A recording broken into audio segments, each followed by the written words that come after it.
mapapasana all ka na lang. Ika nga ng netizens kay Merit dahil napakalaki na po at napakaganda po ang takbo ng kanyang karir at pag-aaral at even na rin po ang kanyang family, mga relasyon nila sa kanyang pamilya tsaka sa kanyang love team. So guys, itong si Merit ay napakarami po ang mga opportunity at sunod-sunod po yung kanyang blessing, lalong-lalo na po sa mga event, no, at pagkakakitaan. Marami pong humanga sa kanyang kasipagan at pagpupursige sa kanyang future o sa kanyang mga pangarap, at hindi naman po talaga maipagkakaila na nakikita natin sa kanya ang kanyang karunungan at pagpupursige at nagbubunga po. Kagaya na malamang po ito, I think this is kanyang course, no?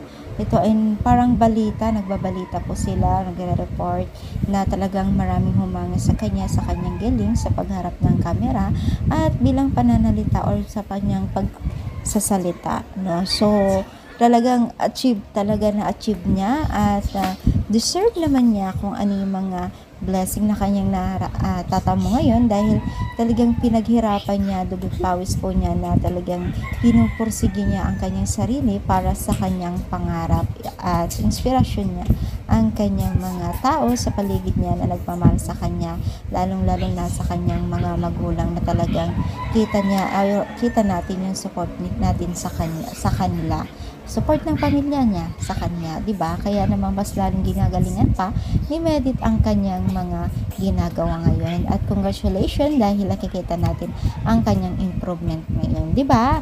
So ikaw ba ay masaya para kay Merit? I-comment down, palike po ang ating video. Thank you and God bless all.